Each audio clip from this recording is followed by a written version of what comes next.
अस्सलाम वालेकुम everyone. The today topic is attributes. कल हम लोगों ने पढ़ा था एंटिटीज के बारे में, आज हम लोगों ने पढ़ना है एट्रीब्यूट्स के बारे में। तो एट्रीब्यूट्स क्या होते हैं? The characteristics of an entity are called attributes.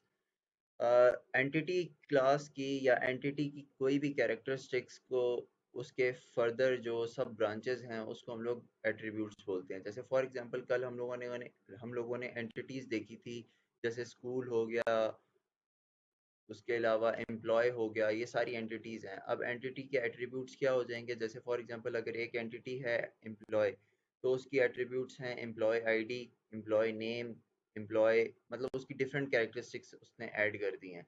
जैसे यहाँ पे एग्जांपल है name, address, class and email of a student and his attributes.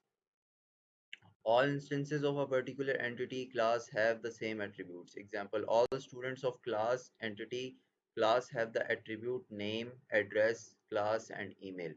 अब स्टूडेंट एक एंटिटी है जिसकी जिसके एट्रीब्यूट्स ये आप सामने शो हो रहे हैं, name, address, class and email. Next आ जाएं। अब एट्रीब्यूट्स के भी फर्दर हमारे पास क्लासिफिकेशन है। जैसे एट्रीब्यूट डोमेन है। अब एट्रीब्यूट डोमेन क्या चीज़ है? An attribute domain is a set of possible values for an attribute. All attributes have domains. सब एट्रीब्यूट्स की कोई ना कोई डोमेन होती है। अब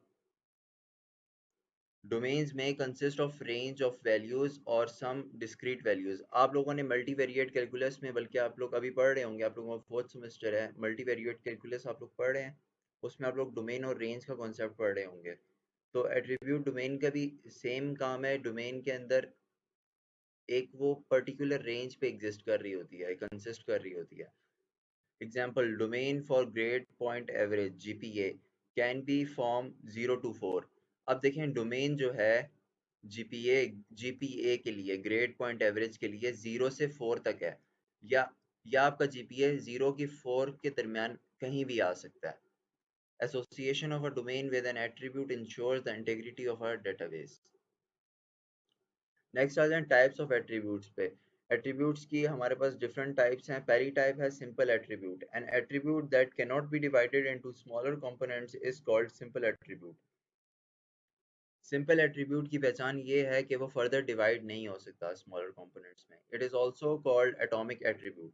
जब कभी आप लोगों को सिंपल एट्रीब्यूट दिखाया जाएगा तो उसको आप लोग एटॉमिक एट्रीब्यूट भी बोलेंगे। जैसे आपको ये जो पर्सन आपके पास एंटिटी है, ये स्ट्रॉन्ग एंटिटी है क्योंकि ये किसी के ऊपर डिपेंड नहीं कर रही। अगर ये डिपेंड करती तो ये डबल रेक्टेंगल्स में होती। Example, person can have only one gender and one date of birth. Next है कॉम्पोजिट एट्रीब्यूट। कॉम्पोजिट एट्रीब्यूट क्या होता है? An attribute that can be divided into smaller components is called composite attribute. अब मेरे पास एक simple attribute था ऊपर वाली एग्जांपल में, जेंडर। जेंडर में हम लोग या मेल लिखेंगे या फीमेल लिखेंगे, वो हमारी इंजर्शन आ जाएगी। अब यहाँ पे आप देखें कॉम्पोजिट एट्रीब्यूट में वो ये बोल रहा है an attribute that can be divided into smaller components is called composite attribute। अब यहाँ पे आपके पास एक एंटिटी है एम्प्लॉय, उसके बाद एक composite attribute है एड्रेस। अब इस एड्रेस ने फर्दर एड्रेस को डिवाइड किया हुआ है स्ट्रीट में, सिटी में, कंट्री में। अब यहाँ पे पिन कोड वगैरह वगैरह आप लोग लिख सकते हैं। composite attribute और सिंपल एट्रीब्यूट की समझ आ गई है सबको?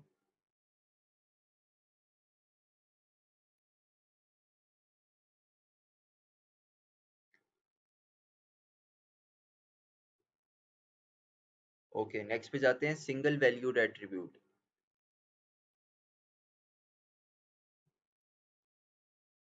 जी, डिफरेंस पे हम लोग बाद में जाएंगे, अभी सिंपल हम डेफिनेशन कर रहे हैं कि आप लोगों को समझाने के लिए कि कौन सा एट्रीब्यूट किस तरह शो होता है और उसका क्या फंक्शन है। डिफरेंस हम बाद में करेंगे। सिंगल वैल्यूड एट्रीब्यूट को देख लें अभी। An attribute that may contain single value is called single value attribute. Example, age of a person. अब मल्टी वैल्यूड एट्रीब्यूट क्या होता है? An attribute that may contain two और more values is called multi valued attribute. It is represented by double line oval. जब कभी भी आप multi valued attribute लिख रहे होंगे तो वो डबल लाइन ओवल के अंदर रिप्रेजेंट करेंगे। Example, a person can have two और मोर कॉलेज डिग्रीज।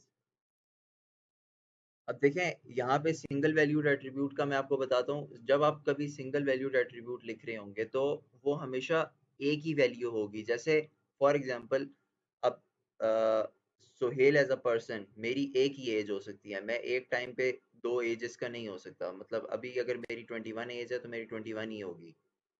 और नेक्स्ट पे आ जाएं, मल्टी वैल्यू एट्रीब्यूट का ये मतलब है कि अगर फॉर एग्जांपल मेरे पास किसी एक कॉलेज या किसी एक यूनिवर्सिटी की डिग्री नहीं हो सकती। जैसे जैसे मैं पढ़ता जाऊंगा मैं डिफरेंट डिग्रीज ले सकता हूँ, मल्टीपल डिग्रीज मेरे पास आ सकती हैं, तो वो मल्टी वैल्यूड एट्रीब्यूट में आएगा। जैसे यहाँ पे देखें आप कि एम्प्लॉय जो है उसके पास स्किल्स जो हैं वो मल्टीपल हो सकती हैं। वो कोई रेस्ट्रिक्शन नहीं है कि उसके पास एक ही स्किल होगी, इसलिए हम लोगों ने इसको डबल ओवल में लिखा है। नेक्स्ट आ जाएं स्टोर्ड एट्रीब्यूट। स्टोर्ड एट्रीब्यूट क्या होते हैं? An attribute that is stored in a database is called stored attribute. Most of the attributes are stored attributes. These are stored and accessed from database. Example, data employed attribute used in employee entity type used to calculate years employed. अब derived attribute क्या होते हैं? An attribute that is stored not in a database but derived from another value is called derived attribute. The other value can be stored in a database or obtained in some other way. Derived attribute is indicated by using an ellipse with a dashed line. जब कभी भी आप derive attribute को देखेंगे तो ये देखें यहाँ पे वो लाइन में क्या क्या आपको डिफाइन कर रही है, उसकी रिप्रेजेंटेशन के बारे में बता रहा है कि derive attribute is indicated by using an ellipse with a dashed line. Example है roll number, name and date of birth of a student can be stored in a database. The age of a student can be derive from date of birth.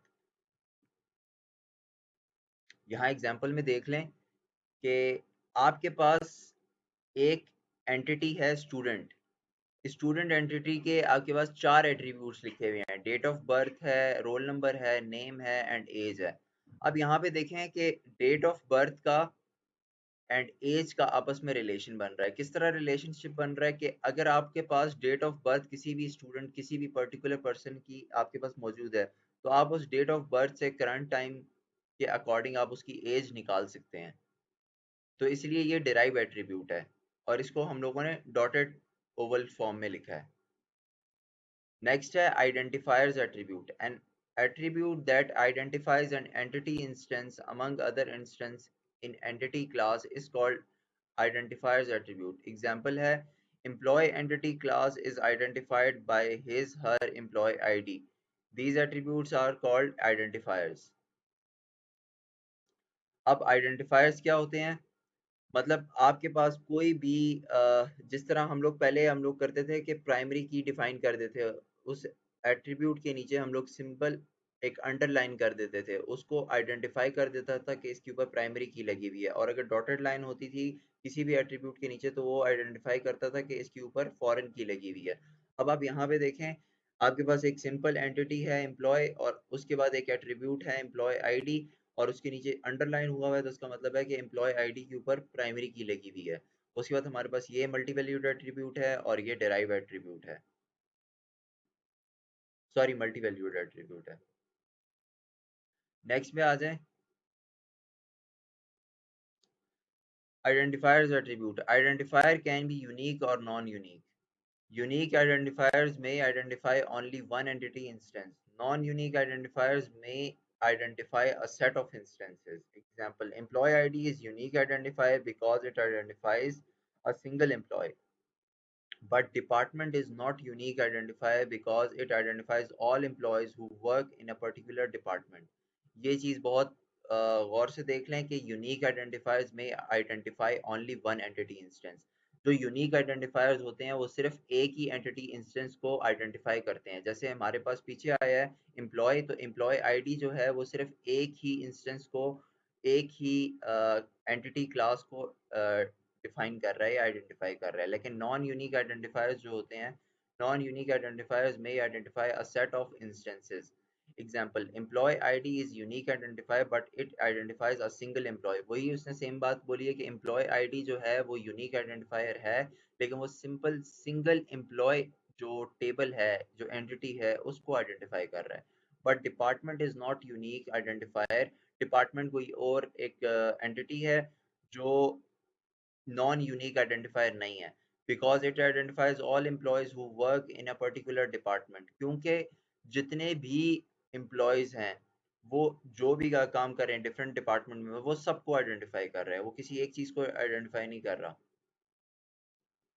Next पे आ जाएं, identifiers attribute. अब type of identifiers क्या है हमारे पास different types of identifiers हैं। जैसे simple identifier, identifier that consist of one attribute is called simple identifier.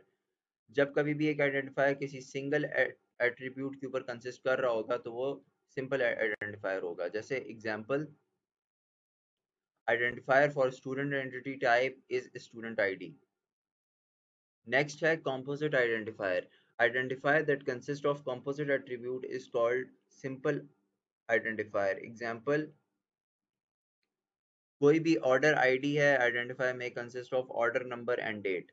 अब देखो, जिस तरह आप लोग बोल रहे थे ना कि कॉम्पोजिट की क्या होती है या पार्शल की क्या होती है, जब कभी भी हम लोग किसी एक टेबल के अंदर, किसी एक एंटिटी के अंदर हमारे पास दो एट्रीब्यूट्स हैं और वो दोनों एक दूसरे के ऊपर डिपेंड कर रहे हैं। जैसे फॉर एग्जांपल, मेरे पास एक एम्प्लॉय एंटिटी है, और एम्प्लॉय एंटिटी के अंदर मैंने employee ID and employee CNIC मैंने लिखा हुआ है। तो वो दोनों जो हैं वो आइडेंटिफायर्स हैं, दोनों के ऊपर प्राइमरी की लगी हुई है। वो अलग बात है, आगे डिटेल में जाएंगे कि कॉम्पोजिट की में क्या फ़र्क होता है, पार्शियल की में क्या होता है और प्राइमरी में क्या होता है।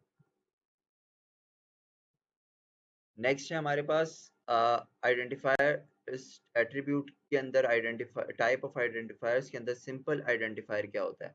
अभी हम लोगों ने पीछे डिस्कस किया था कि जिस आइडेंटिफायर के अंदर सिंगल, मेरे पास एक ही यूनिकली आइडेंटिफाई कर रहा होगा, एक एट्रीब्यूट यूनिकली आइडेंटिफाई कर रहा होगा उस एंटिटी को, तो वो सिंपल आइडेंटिफायर होगा। यहाँ पे देखें, स्टूडेंट की एक एंटिटी है और इसके अंदर तीन एट्रीब्यूट्स हैं, और ये तीनों एट्रीब्यूट्स को आइडेंटिफाई करने के लिए स्टूडेंट आईडी मेरे पास मौजूद है, तो ये सिंपल आइडेंटिफायर है।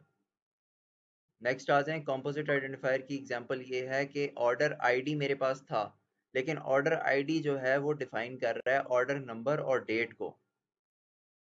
और आइटम्स, ये एट्रीब्यूट्स जो एंटिटी या किसी भी टेबल के एट्रीब्यूट्स हैं वो सिंपल दो हैं, ऑर्डर आईडी एंड आइटम्स। आगे फर्दर ऑर्डर आईडी जो है वो डिफाइन कर रहा है ऑर्डर नंबर को और डेट को।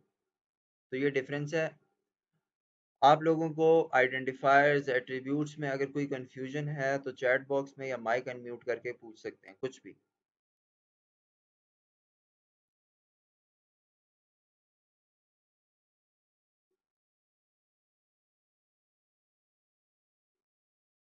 ओके, आई गेस क्लियर है सबको।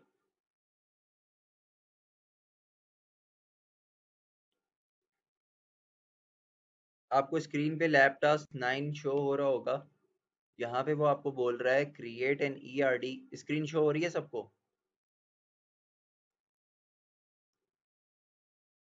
यहाँ पे आपको बोल रहा है create an ERD of the following system, clearly identify entities, attributes and labelled relationships. An art museum owns a large volume of work of art. Each work of art is described by an item code identifier. अब ये जो हैं, ये उसकी attributes हैं, title, type and size. Size is further composed of height, weight and wait.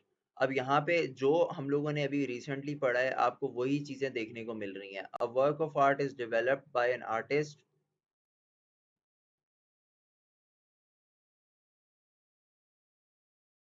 A work of art is developed by an artist, but the artist for some work is unknown. An artist is described by an artist ID। Identifier लगा हुआ है। Identifier का क्या मतलब है कि artist कोई एक टेबल है, कोई एक एंटिटी है जिसका एक एट्रीब्यूट है आर्टिस्ट आईडी, और आर्टिस्ट आईडी के ऊपर प्राइमरी की लगी हुई है क्योंकि वहां पे आइडेंटिफायर लिखा हुआ है। दूसरे एट्रीब्यूट्स हैं name, date of birth and date of death, which is null for still living artist। Only data about artists for work currently owned by the museum are kept in a database at any point of time। A work of art is either on display at a museum, held in storage away from the museum as part of traveling show, or on loan to another gallery. If the display at the museum a work of art, it is also described by its location within the museum. A traveling show is described by a show ID. अब एक show एक entity है मेरे पास जिसके attributes हैं show ID और उसके ऊपर आइडेंटिफायर है मतलब प्राइमरी की लगा हुआ है the city in which the show is currently appearing and the start and end dates of the show start date and end date भी उसके एट्रीब्यूट्स हैं many of museum works may be part of given show and only active shows with at least one museum work of art need be represented in the database. Finally, another gallery is described by a gallery ID, identifier लगा हुआ है, name and city. The museum wants to retain a complete history of loaning a work of art to other galleries, and each time a work is loaned, the museum wants to know the date the work was loaned and the date it was returned. अब इस तरह की सारी आप लोगों को बड़ी एक स्टेटमेंट दी हुई है आप लोगों ने इस स्टेटमेंट के थ्रू अपने जिस तरह कल हम लोगों ने एक ईआरडी बनाई थी आप लोगों ने सेम वैसी ईआरडी बनानी है तो यहाँ पे स्क्रीन में आपको शो हो रहा है ये ईआरडी आपके पास बनी हुई है आप लोगों ने लैपटॉप में ईआरडी इस तरह नहीं बनानी कल मैंने आप लोगों को क्लास में बताया था जिसने क्लास नहीं ली हुई थी कल की वो काइंडली वीडियोस को विजिट करे पूरी प्लेलिस्ट मैंने बनाई हुई है वहां से देख ले कि उसने क्या करना है कल के लैपटॉप में वो लैपटॉप आज अपलोड हो जाएगा और ये लैपटॉप भी आज अपलोड हो जाएगा यहाँ पे देखें जिस तरह वो बोल रहा था कि आर्टिस्ट एक एम्प्लॉय आईडी है आर्टिस्ट एक एंटिटी टाइप है या एंटिटी है उसके अंदर डिफरेंट एट्रीब्यूट्स हैं artist ID artist name artist date of birth अब यहाँ पे देखें आर्टिस्ट डेथ डेट भी लिखी हुई है यहाँ पे आर्टिस्ट आईडी के नीचे अंडरलाइन हुआ है इसका क्या मतलब है कि आर्टिस्ट आईडी के ऊपर प्राइमरी की लगी हुई है आप लोगों ने जब लैब टास्क करना है आप लोग किस तरह करेंगे मैं यहाँ पे एक बार फिर प्रैक्टिकल इम्प्लीमेंटेशन करके बता देता हूँ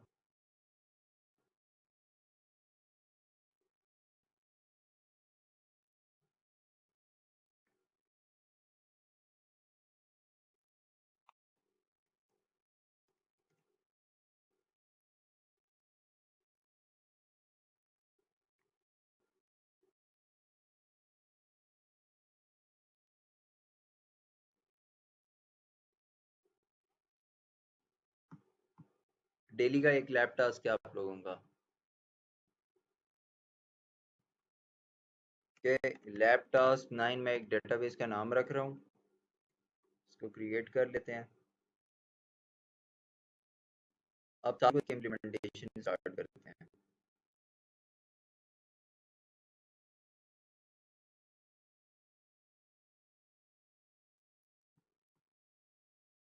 सबसे पहले एक टेबल बनाते हैं आर्टिस्ट के नाम से और उसके अंदर ये चार एट्रीब्यूट्स डालते हैं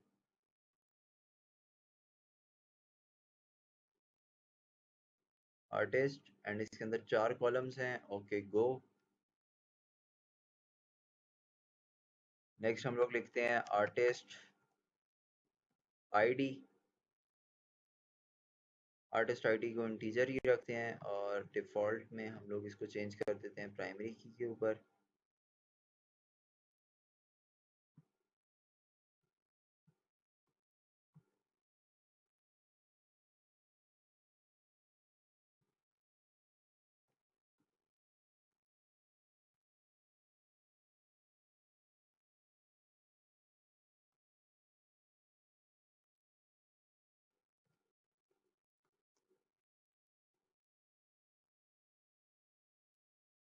नेक्स्ट है हमारे पास आर्टिस्ट नेम नेम को वेरिएबल कैरेक्टर रख देते हैं और इसकी कोई भी साइज हम लोग डिफाइन कर देते हैं जैसे लेट सपोज 50 नेक्स्ट है आर्टिस्ट डेट ऑफ बर्थ तो हम लोग डेट रख देते हैं एंड लास्ट है आर्टिस्ट डेथ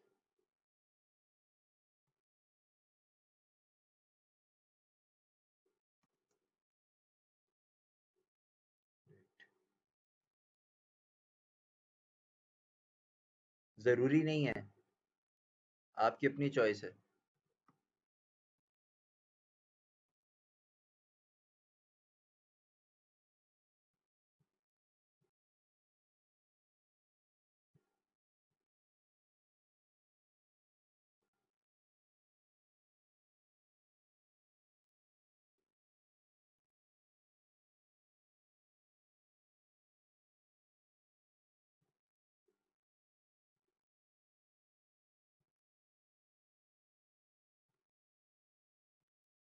यहाँ से आप प्राइमरी की सिलेक्ट कर दें और इसको सेव कर दें।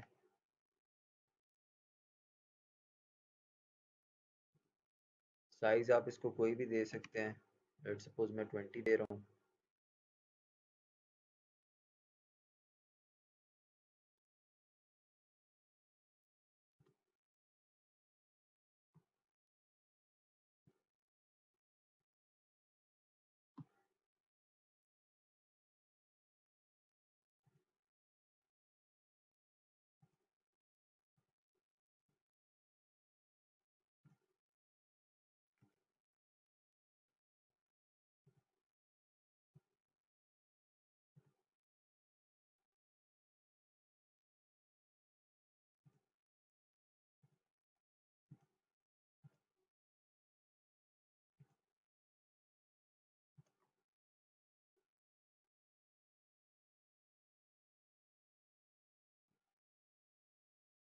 ओके, हम लोगों ने एक एंटिटी बना दी है, आपके पास यहाँ पे शो हो रही है वो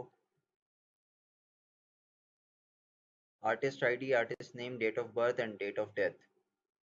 अब आप यहाँ पे फिर आ जाएं।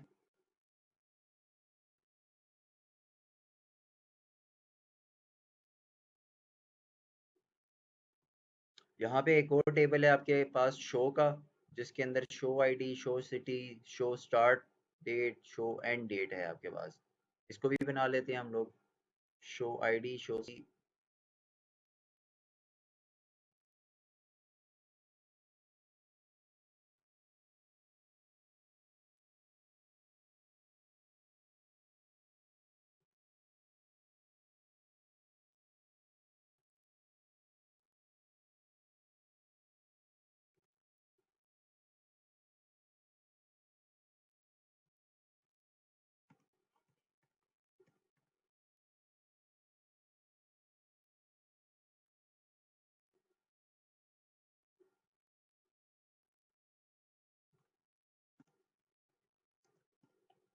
Show city.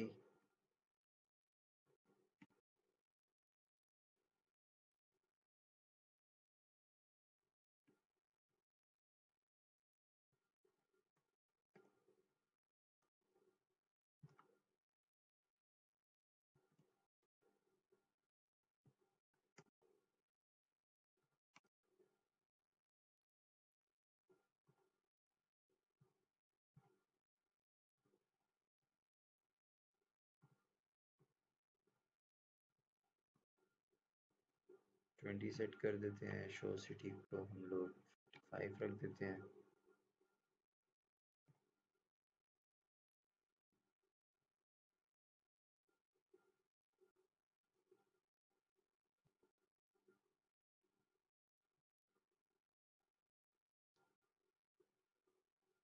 अब देखें, आप लोगों ने दो एंटिटीज बना दी हैं, दो टेबल बना दी हैं आप लोगों ने।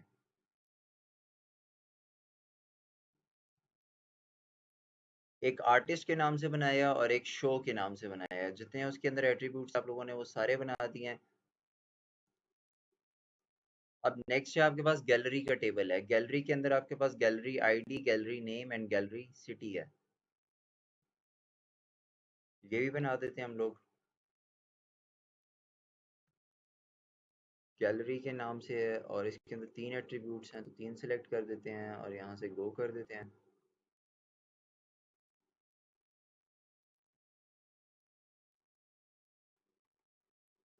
Gallery ID, gallery name and gallery, gallery name, gallery city.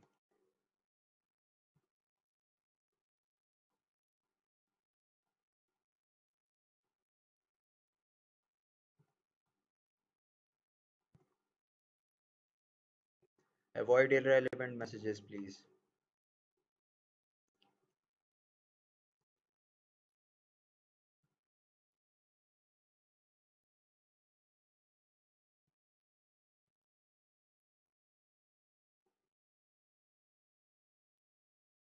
Okay, 3 tables हमारे पास बन गए हैं, आर्टिस्ट के नाम से, गैलरी के नाम से एंड शो के नाम से।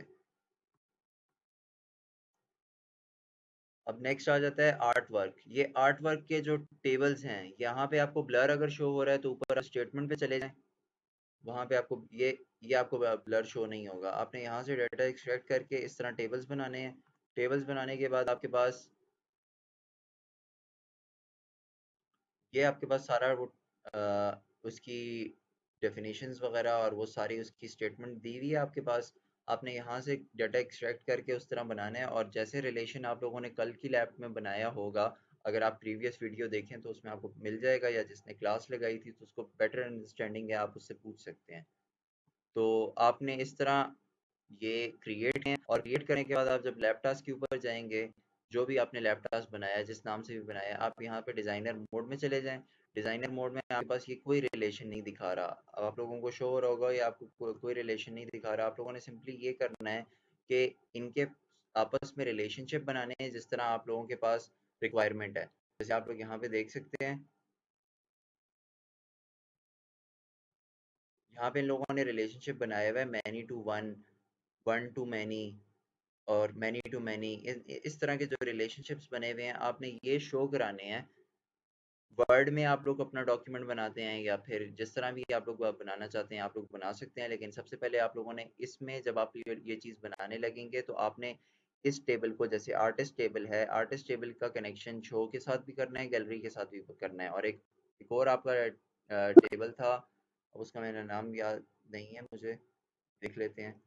ये आर्ट वर्क का एक और आपका टेबल है, इसको भी आप लोगों ने वैसे ही इसको बैकअप करना है जैसे मैंने यहाँ पे किया है। अब हर एक टेबल को दूसरे 3 टेबल्स के साथ आपने प्राइमरी एंड फॉरेन की के थ्रू लिंक करना है। ये आपने करके इसका एक स्क्रीनशॉट ले लें, और जिस तरह सेम आपके पास डायग्राम ये बनी हुई है, आपने ये वर्ड में बनानी है as it is, same, copy paste नहीं होना चाहिए किसी का भी। आई गेस टाइम है हमारे पास, तो नेक्स्ट टॉपिक भी कर लेते हैं हम लोग। वर्ल्ड में इसको हम कैसे बनाएंगे? जी,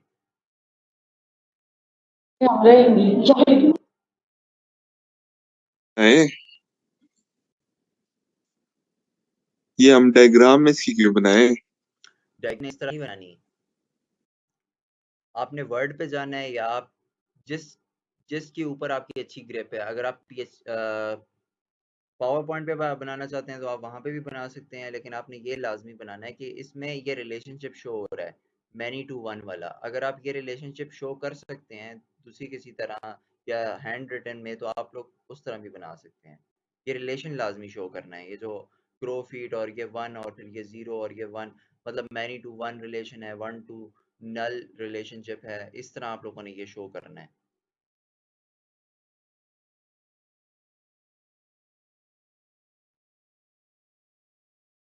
नेक्स्ट आ जाता है हमारे पास रिलेशनशिप। रिलेशनशिप क्या है? Relationship is established on the basis of interaction among these entities. Example, a relationship exists between a student and teacher because the teacher teaches the student. अब यहाँ पे रिलेशनशिप क्या बन रहा है टीचर्स का?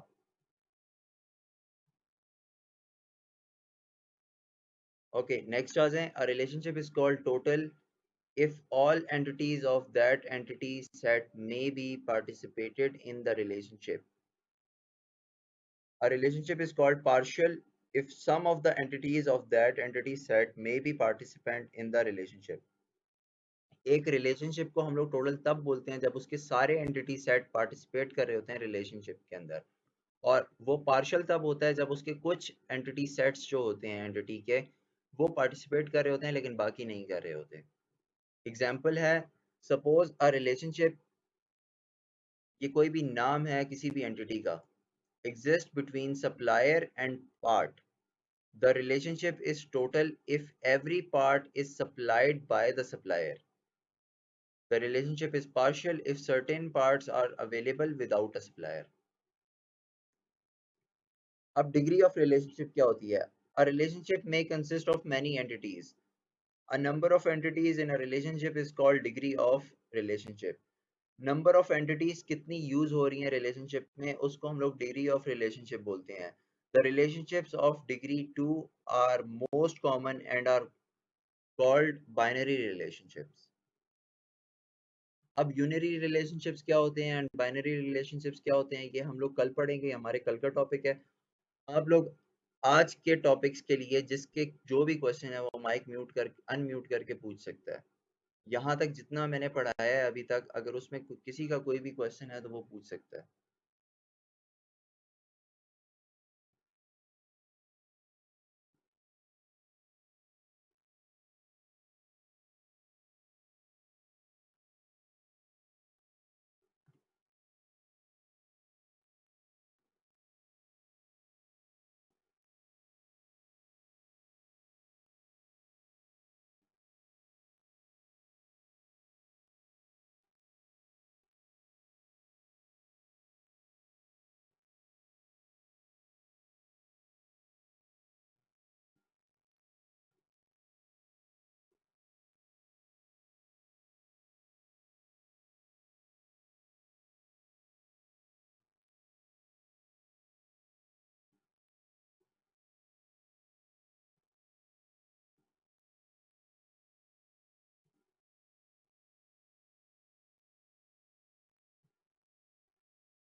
आज के टॉपिक में अगर आप लोगों का कोई क्वेश्चन है तो आप लोग पूछ सकते हैं, उसके बाद मैं मीटिंग एंड कर रहा हूँ.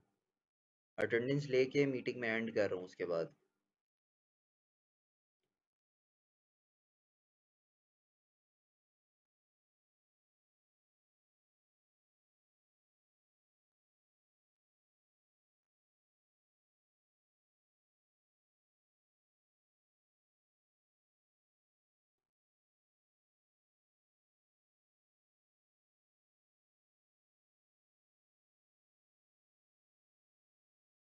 ओके, आई गेस कोई क्वेश्चन नहीं है.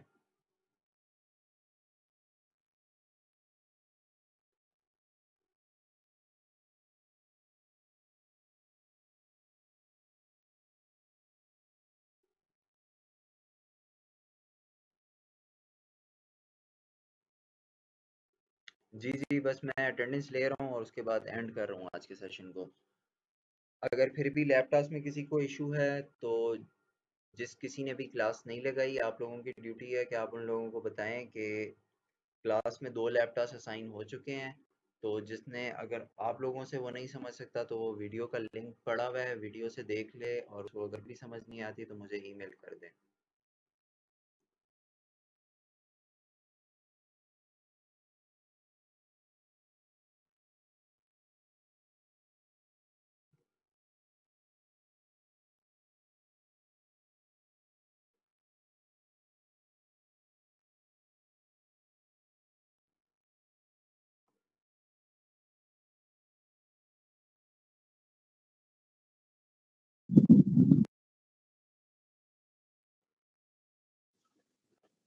सेल भाई, हमें एक दफा फिर से इसकी समरी दे, नहीं समझ आई अच्छा, मैं कुछ भी. अटेंडेंस लेने के बाद एक समरी बता देता हूँ आप लोगों को.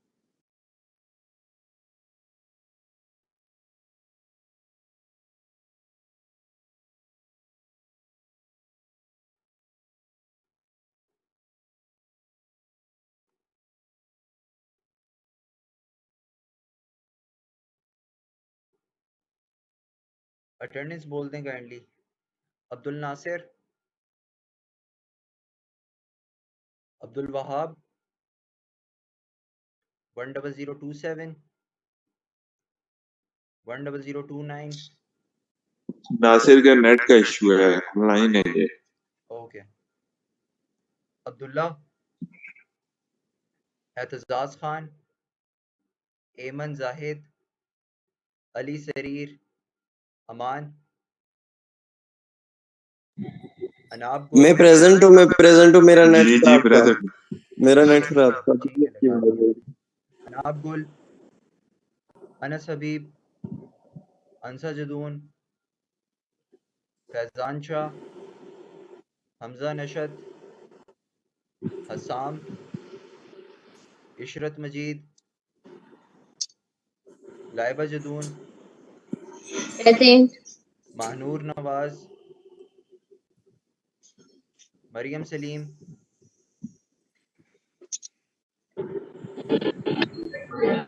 मोमल इजाज, मोहम्मद बिलाल, मुकद्दस यूनस,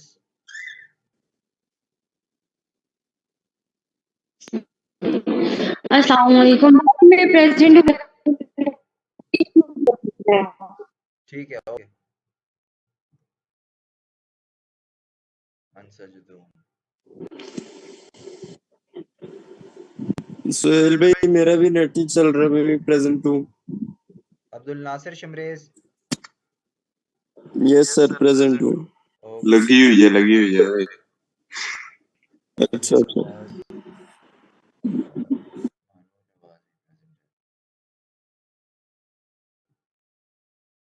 मुकद्दस यूनस, निमरा, कुरतुलैन अली, कुरतुलैन सिद्दीक, सबा, सामिया। ये भी प्रेजेंट है, इनका नेट नहीं है। दोनों प्रेजेंट है। जी दोनों है। ओके। संदल, शिजा, उस्मान अल्ताफ, जैन शहबाज राजा, जैनब रहमान। जैनब रहमान है। ओके। जी ये भी है ये भी। क्लास में तो नहीं शो हो रही मुझे। इनका नेट का मसला है, काफी सारे स्टूडेंट्स का हमारे। अच्छा, मुझे ये बता दें कि आपको कौन से टॉपिक से समझ नहीं आई, तो काइंडली मैं वहां से स्टार्ट करूँ के लिए। शुरू से एक दफा।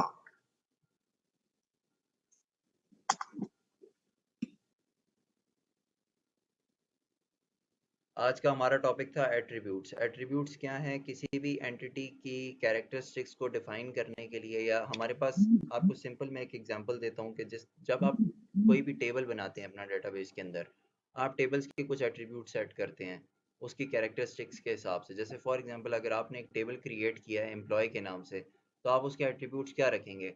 स्टूडेंट आईडी तो नहीं रख सकते, आप उसके हिसाब का ही एक एट्रीब्यूट लिखेंगे।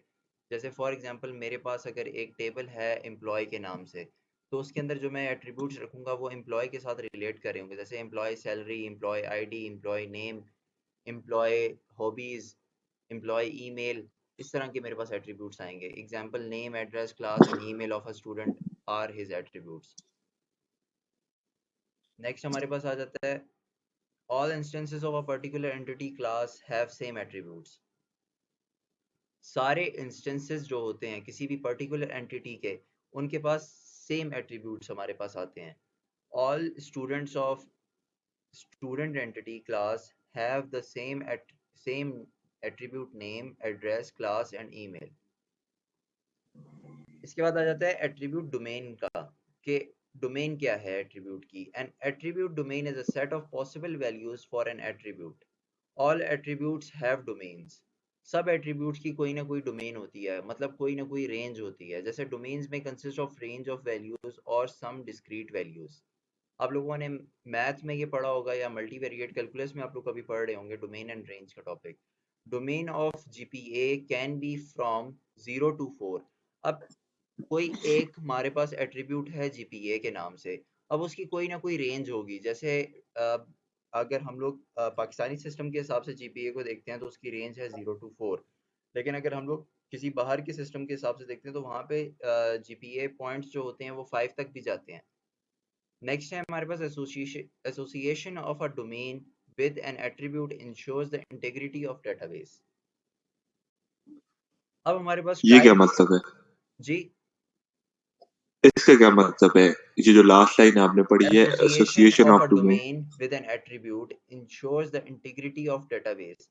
डेटाबेस की इंटीग्रिटी को इंश्योर करती है, किसी भी डोमेन, किसी भी एट्रीब्यूट की डोमेन जो है वो डेटाबेस की इंटीग्रिटी को इंश्योर करती है। किस तरह करती है? जैसे आप लोगों ने उसकी रेंज जो है या उसकी डोमेन जो है वो आपने डिफाइन कर दिया है कि जीपीए की डोमेन ये है 0 to 4 है। अगर इसमें कोई 5 पुट करता है या 7 पुट करता है तो वो पुट नहीं होगा, डेटाबेस उसको एरर देगा। सही है। नेक्स्ट आ जाएं टाइप्स ऑफ एट्रीब्यूट्स के ऊपर। अब टाइप्स ऑफ एट्रीब्यूट में पहला एट्रीब्यूट है सिंपल एट्रीब्यूट। सिंपल एट्रीब्यूट को हम लोग किस तरह डिफाइन करते हैं? An attribute that can not be divided into smaller components. जो फर्दर डिवाइड नहीं हो सकता, जो एट्रीब्यूट फर्दर डिवाइड नहीं हो सकता उसको हम लोग सिंपल एट्रीब्यूट बोलते हैं। सिंपल एट्रीब्यूट का दूसरा नाम एटॉमिक एट्रीब्यूट भी है। अब यहाँ पे आप एक एंटिटी आपके पास है पर्सन के नाम से, और ऊपर आपकी एक एट्रीब्यूट लिखा हुआ है जेंडर। तो जेंडर यहाँ पे आपके पास सिंपल एट्रीब्यूट है, क्योंकि जेंडर के अंदर हमारे पास ये 3 ही ऑप्शंस हैं। उसके अलावा हम लोग इसमें कुछ भी पुट नहीं कर सकते, तो ये सिंपल एट्रीब्यूट है, ये आगे फर्दर क्लासिफाई नहीं हो रहा, डिराइव नहीं हो रहा।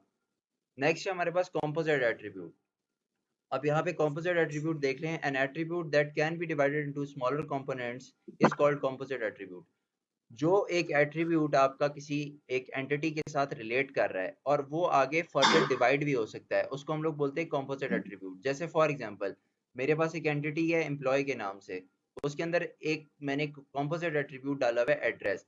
अब एड्रेस कॉम्पोजिट एट्रीब्यूट क्यों है?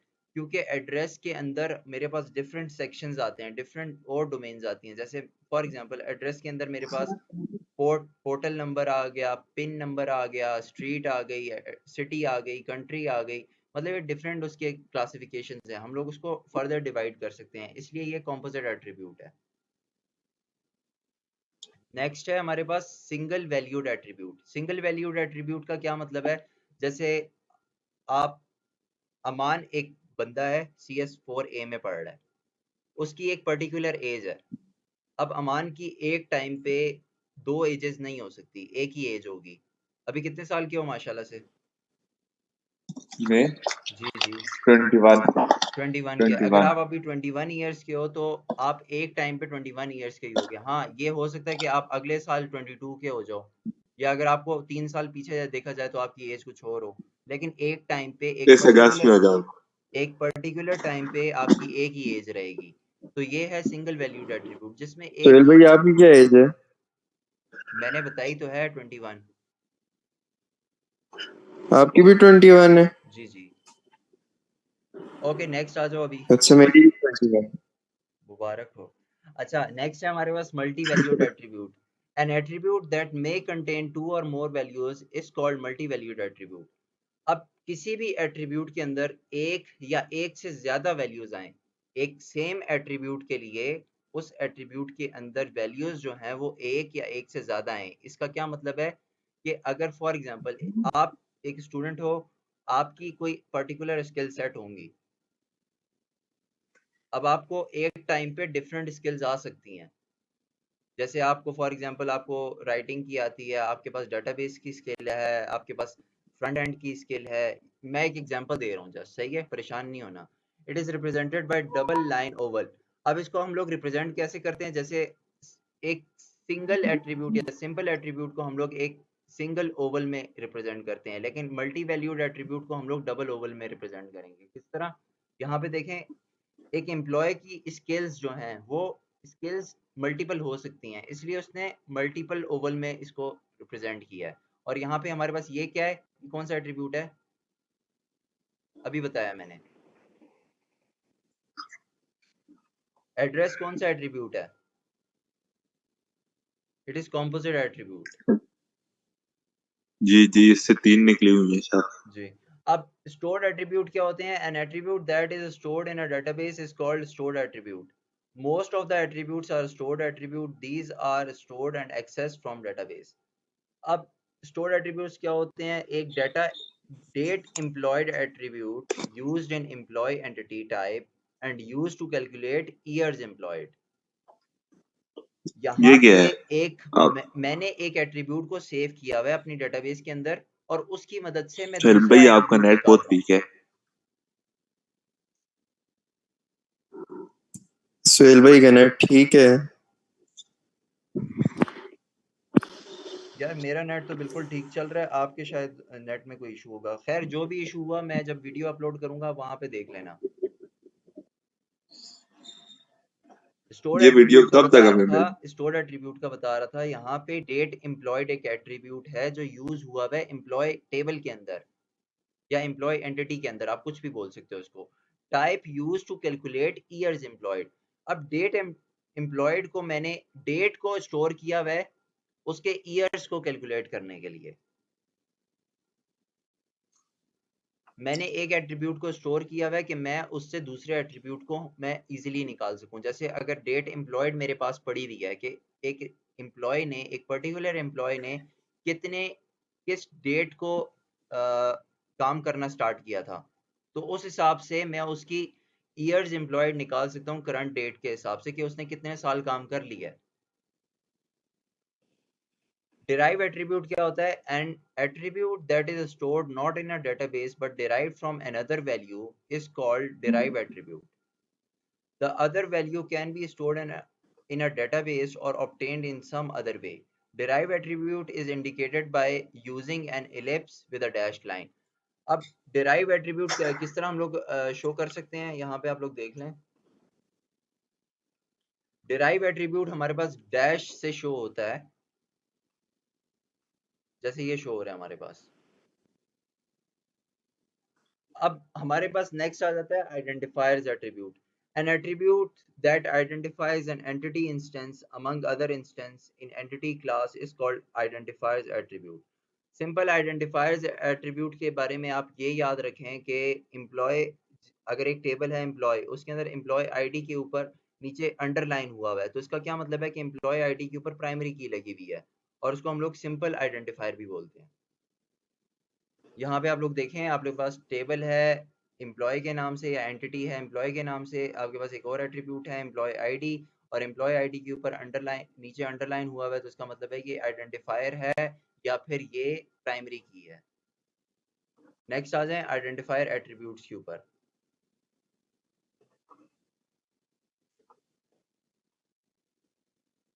आइडेंटिफायर्स कैन बी यूनिक और नॉन यूनिक. आइडेंटिफायर जो हैं वो यूनिक भी हो सकते हैं और नॉन यूनिक भी हो सकते हैं. Unique identifiers may identify only one entity instance. Unique identifier जो होते हैं वो सिर्फ एक ही एंटिटी इंस्टेंस को डिफाइन करते हैं, जबकि नॉन यूनिक आइडेंटिफायर जो होते हैं वो सेट ऑफ इंस्टेंसेस को डिफाइन कर सकते हैं. जैसे एक टेबल के अंदर कॉम्पोजिट कीज होती हैं या फिर आपके पास पार्शियल कीज होती हैं, तो वो एक या एक से ज़्यादा एट्रीब्यूट्स के ऊपर लगी होती हैं. लेकिन जो यूनिक आइडेंटिफायर होता है वो सिर्फ एक टेबल के अंदर एक ही प्राइमरी की लगी होती है. अब आपके पास सिंपल आइडेंटिफायर है, जैसे मैंने आपको बताया था कि सिंपल आइडेंटिफायर क्या होता है. नेक्स्ट आ जाए कॉम्पोजिट आइडेंटिफायर. कॉम्पोजिट आइडेंटिफायर के अंदर ये होता है कि उसके अंदर एक या एक से ज्यादा के ऊपर प्राइमरी की या कॉम्पोजिट कीज लगी होती हैं. जैसे यहाँ पे देखेंगे सिंपल आइडेंटिफायर की एग्जांपल है, इसके अंदर स्टूडेंट एक एंटिटी है और स्टूडेंट आईडी एक एट्रीब्यूट है जिसके ऊपर प्राइमरी की लगी हुई है. नेक्स्ट पे आ जाएं आप. तो कॉम्पोजिट आइडेंटिफायर क्या होता है कि एक जिसके ऊपर प्राइमरी की लगी हुई है वही आगे फर्दर डिवाइड हो रहा है दो हिस्सों में या तीन हिस्सों में या चार हिस्सों में, जैसे ऑर्डर नंबर और डेट. इसके बाद मैंने आप लोगों को रिलेशनशिप के बारे में बताया था. Relationship is established on the basis of interaction among these entities. अब एग्जांपल क्या है? A relationship exists between a student and a teacher because the teacher teaches the student. अब यहाँ पे रिलेशनशिप जो बन रहा है वो टीचर्स का बन रहा है. अगर आप एम्प्लॉय और किसी किसी कंपनी के दरम्यान में रिलेशनशिप बनाते हैं तो employee works in a particular company, तो यहाँ पे वहाँ पे वर्क जो है वो रिलेशनशिप बनेगा। नेक्स्ट है हमारे पास टोटल रिलेशनशिप और पार्शियल रिलेशनशिप क्या होता है। A relationship is called total if all entities of that entity set may be participated in a relationship. A relationship is called partial if some of the entities of that entity set may be participant in a relationship. जो total relationship में है उसमें दोनों entity sets के जितने भी entities हैं वो सारी पार्टिसिपेट कर रही होती हैं रिलेशनशिप में, जबकि पार्शियल में क्या होता है कि कुछ एंटिटी सेट्स जो हैं वो पार्टिसिपेंट होती हैं रिलेशनशिप में, बाकी नहीं होती। इसी तरह हमारे पास वन टू मैनी रिलेशनशिप बनता है, मैनी टू वन बनता है। आगे इसको डिटेल में हम लोग देखेंगे इंशाल्लाह कल के लेक्चर में, या जब कभी भी आपका लेक्चर है तो। अब यहाँ पे एक एग्जांपल है, सपोज अ रिलेशनशिप सब part exist between supplier and part. The relationship is total if every part is supplied by a supplier. अब रिलेशनशिप टोटल कब होगा, जब सारे के सारे पार्ट जो हैं वो सप्लाइड करेगा सप्लायर को, और रिलेशनशिप पार्शियल तब होगा जब certain parts are available for a supplier without a supplier. Next हम लोगों ने देखा था degree of relationship. A relationship may consist of many entities. A number of entities in a relationship is called degree of relationship. जितनी entities relationship के अंदर use होंगी उसको हम लोग डिग्री ऑफ रिलेशनशिप बोलते हैं। The relationship of degree 2 are most common and are also called binary relationship. अब आपका MCQs क्वेश्चन में ये आ सकता है कि मोस्ट कॉमन हम लोग रिलेशनशिप ऑफ डिग्री को क्या बोलते हैं, तो यहाँ पे आपको लिखा हुआ है बाइनरी रिलेशनशिप। आगे टाइप्स हैं, तो टाइप्स हम लोग कल करेंगे इंशाल्लाह। अभी तक अगर आप लोगों को ये क्लियर नहीं है तो आप लोग दोबारा भी पूछ सकते हैं। अमान तो आप पूछ रहे थे, क्लियर है आपको? सारी थ्योरी थी ना, जी, तो ये प्रैक्टिकल कब होगा? असल में थ्योरी करना इसलिए ज़रूरी है कि आप लोग जब प्रैक्टिकल कर रहे हो तो आप लोगों के ये क्वेश्चंस जो हैं वो ना बाकी रहें। आप लोगों की जिस दिन लैब होगी उस दिन आपकी प्रॉपर सेशन होगा और प्रॉपर आप लोगों को गाइडेंस दी जाएगी, और यहाँ पे मैं लाइव इम्प्लीमेंट ही करूँगा, तो उस चीज़ की टेंशन ना लें आप। डिग्री ठीक है। किसी भी चीज़ को पहले थियोरेटिकली करना ज़रूरी इसलिए होता है कि पहले आप बेसिक अंडरस्टैंडिंग हो जाए उस टॉपिक के बारे में, ताकि जब बाद में हम लोग उसको प्रैक्टिकली इम्प्लीमेंट कर रहे होंगे तो फिर आप लोगों की तरफ से सारे क्वेश्चंस जो हैं वो स्टार्ट होने से पहले ही ख़त्म हो जाएं और आप लोगों को उसके बारे में पता हो पहले से कि ये क्या फिर चीज़ भाई है। मेरा एक क्वेश्चन है आपको, जी जी पूछें। ये जो पोर्टल पे आपने लैब के मार्क्स लगाए हैं, जी तो ये किस हिसाब में लगाए? देखें, वो पोर्टल पे जो अब आप लोगों की मैक्सिमम जितनी भी या मिनिमम जितनी भी लैब्स होती हैं, जैसे फॉर एग्जांपल अगर 14 लैब्स होती हैं तो वो 14 लैब की एवरेज निकलेगी आपकी, और वो एवरेज आपकी 10 मार्क्स चल में भाई, से आपकी लग जाएगी। जी, अभी तक हमारी हुई है 6 लैब के आपने लगाए 6 हैं ना, लैब्स हुई हैं। जब आपकी तो 14 मेरी तो पूरी होंगी तो उस हिसाब से वो उसका रिजल्ट जनरेट करेगा, उसकी टेंशन ना लें।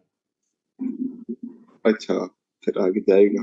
तभी मैं कहूँ मेरे 6 लगे हुए हैं, हाँ हालांकि उसी मेरे तरह 8 आप 9 लोगों को किसी को 5 शो कर रहा होगा, किसी को 6, किसी को 7, उसकी टेंशन ना लें। और चलते हैं, दूसरा जो ठीक है। सोहेल आपकी, भाई वो मेरा एक मिनट यार मैं एक चीज डिस्कस कर लूँ। जो आपकी ऑन कैंपस में मैं जो प्रेजेंटेशंस ले रहा था, अब आपकी वो प्रेजेंटेशंस नहीं होंगी, आपका लैब फाइनल होगा यूनिवर्सिटी में, वो प्रेजेंटेशंस कैंसिल हो गई हैं। शेर भाई, ये जो अभी आए हैं, ये जो अभी बने आए हैं, तो इनकी तो वो एब्सेंट लगी हुई है वहां पे। कौन आया अभी? ये ये कुर्तलैन की आई है, इसके जरूर आई है, फिर ये बाजी आई है, सब मुझे भाई नाम बता दो, मैं फिर ऐड कर दूंगा। देखें, बताता हूँ। 10020। इनकी मैंने लगवा दी थी, इनकी प्रेजेंट हो मुझे गई। किसकी लगानी थी? रोल नंबर बताओ। कुरतुलैन सिद्दीक 24। 100 24, और कुरतुलैन वन सिद्दीक की डबल हो जीरो गई है, जो भी शिफा चेक की करें, हो गई है। 100, 20 को चेक करें। सबा बीबी भी लगा हुआ है। अच्छा लगाओ, बस यही है। फाइनल है ना? अच्छा जो लाइबा स्टूडेंट्स नहीं जदून आए 10011। सुहेल भाई वो अनस ने और ये हाँ अनस हबीब ने भेजा था स्क्रीनशॉट के, वो प्रेजेंट था क्लास में। अनस हबीब ने आपको भेजा है? जी जी, मैं आपको फॉरवर्ड कर देता हूँ। ठीक है, मैंने उसकी भी लगा दिया। ठीक है। और कोई है या नहीं? फाइनल कर दूं इसको? हमजा हमजा निशात। हमजा बस बस जी क्लास। ये लाइट चली गई हाँ वो मैंने लगा दिया। आपका कोई क्वेश्चन था, पूछें आप। ना, की नहीं लगा। कुरतुलैन सिद्दीक की लगाई थी, अली की नहीं लगाई। तो उसकी वो कुर्तलैन के ऊपर है।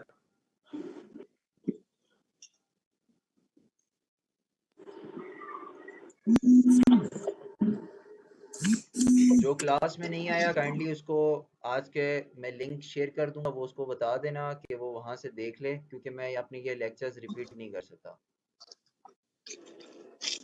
और किसी का कोई क्वेश्चन है तो ईमेल एड्रेस आपके पास है, वहां से आप कोऑर्डिनेट कर सकते हैं। Okay class, thank you. भाई जैनब भी थी, उसकी एब्सेंट लगी हुई है। जैनब, भाई अच्छा अच्छा लगा रहा हूँ। जैनब बाजी की लाई थी वैसे, फिर भी देख ले।